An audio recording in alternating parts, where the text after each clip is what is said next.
Hello friends, so in this particular video I am going to discuss some tools that are available under Fourier analysis.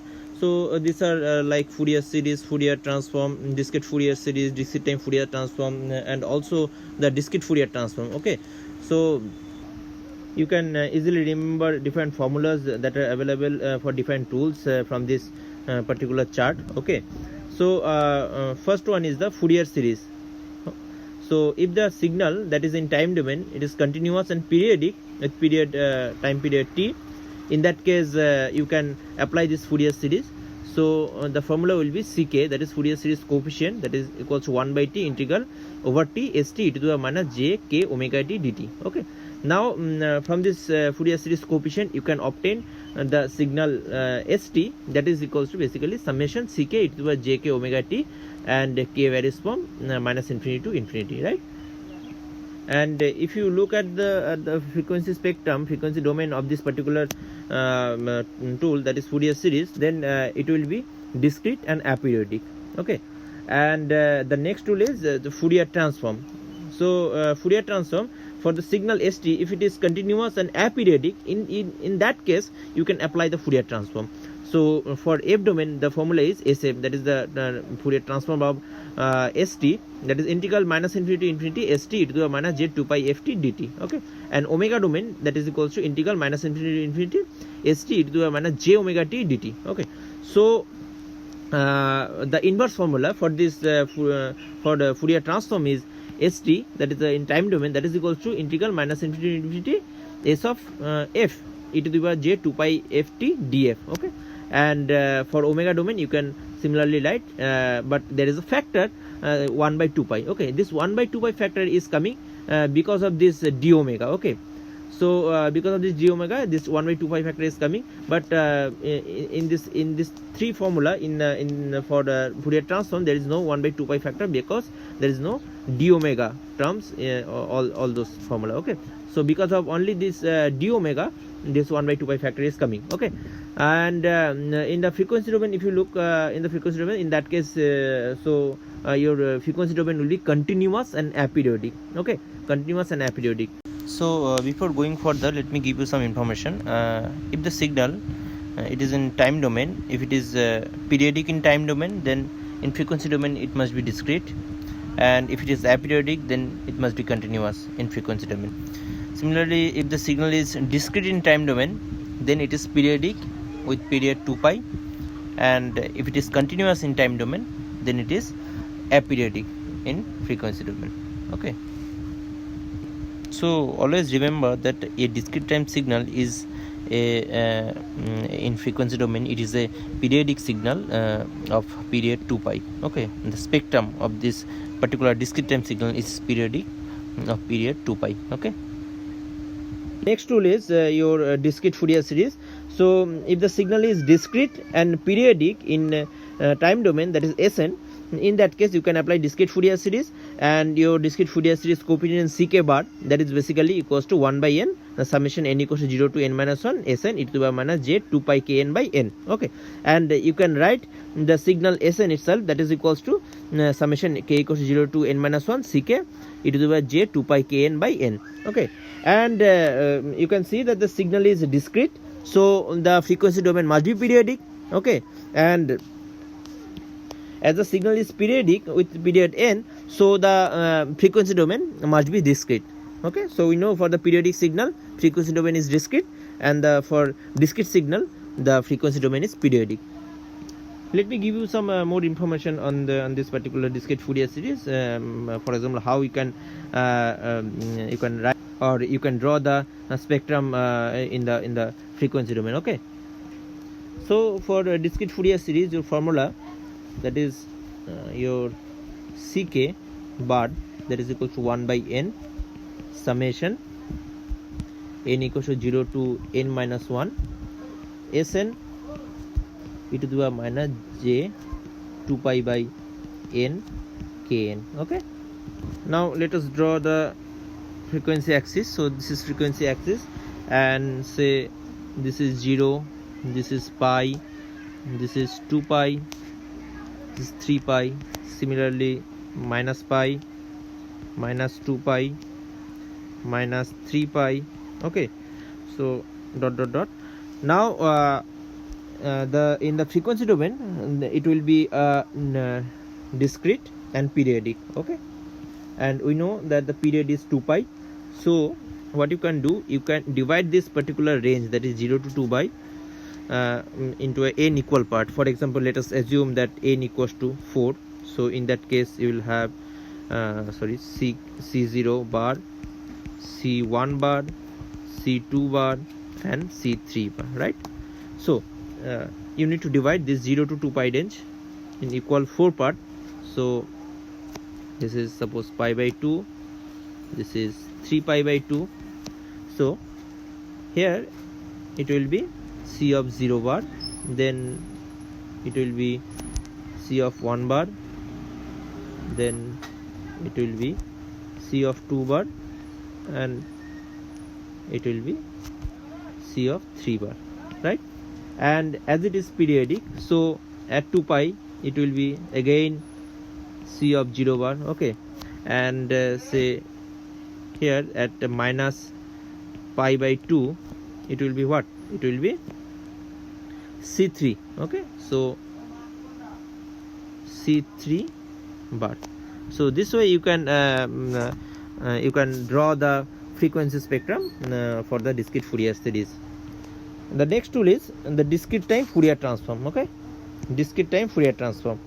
So if the signal is discrete and aperiodic, so as it is aperiodic, in that case we can apply this transform formula, and for a discrete signal this is discrete time Fourier transform, and the formula is S of omega, that is capital Omega, is summation n equals to minus infinity to infinity Sn e to the power minus j omega n, where omega is the normalized digital frequency. Okay, so that is equals to 2 pi f by fs.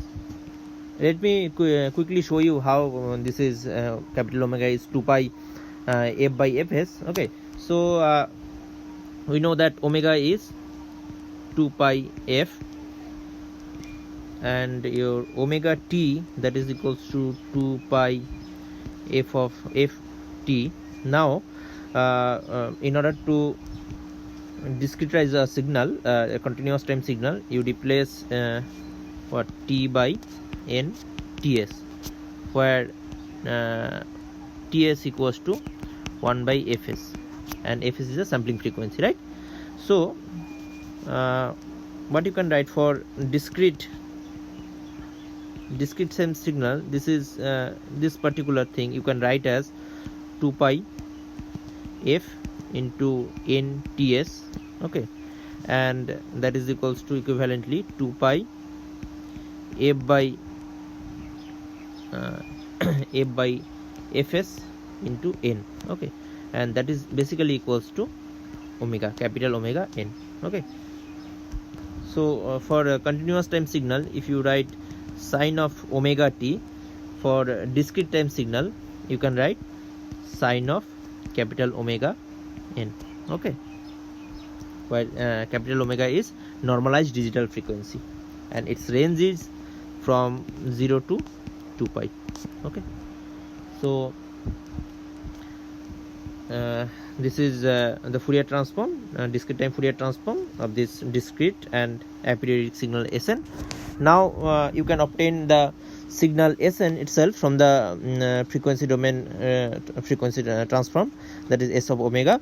So as it is periodic of period 2 pi, so you can integrate this particular function in 2 pi interval, and this is 1 by 2 pi s of omega e to the j omega n d omega. So this 1 by 2 pi factor again coming because of this d omega. Okay, now in the time domain the signal is discrete, so it will be periodic in the frequency domain, and similarly in the time domain it is aperiodic, so it must be continuous in the frequency domain. Okay, so now let us discuss DFT, discrete Fourier transform. Okay, suppose you have signal which is initially that is aperiodic. Okay, and this is that particular signal is discrete.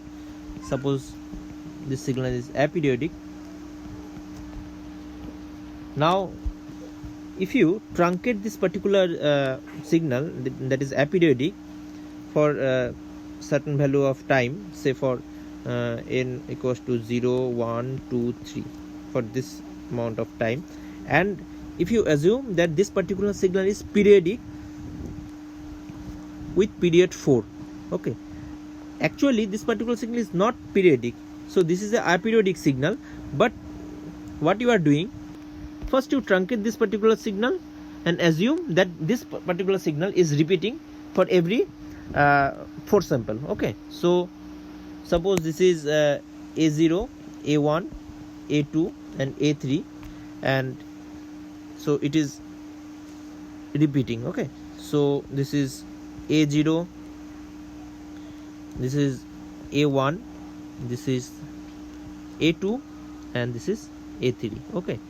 So say 0, 1, 2, 3. Again for 4 you have A0, again A1, again A2, again your A3, right? A3 for time is 5, 6, sorry 4, 5, 6, 7, okay.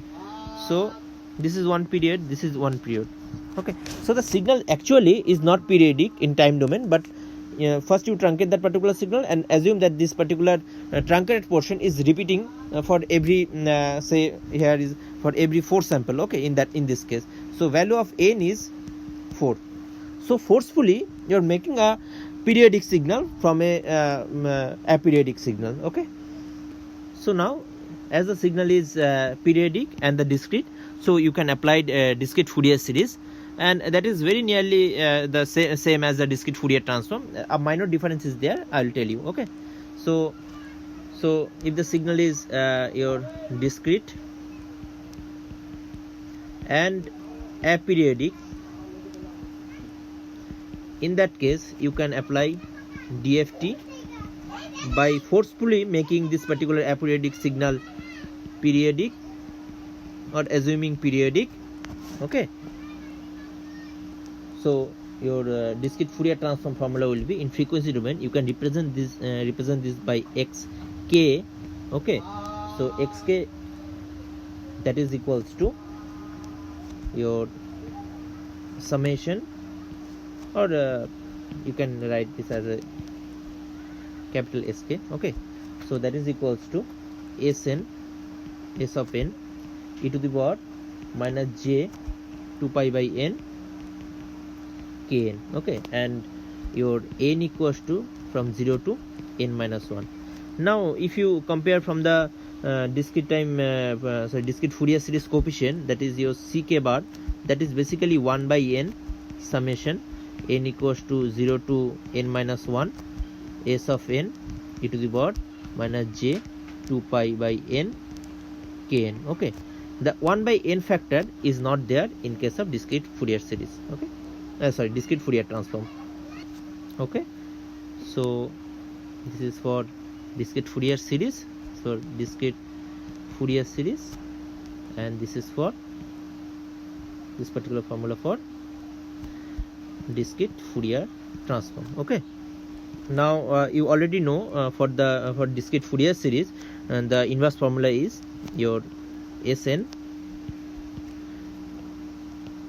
S of n, that is equals to what, summation ck bar e to the power j 2 pi by n kn, okay, and k goes from 0 to n minus 1. So this particular formula is for discrete Fourier series. Similarly you can write for discrete Fourier transform, same formula, okay, but you need to include this particular 1 by n factor, okay. So your S of n will be what, 1 by n sk e to the power j 2 pi by n kn, and your k goes from 0 to n minus 1, okay. So this is discrete Fourier transform, the inverse formula for discrete Fourier transform.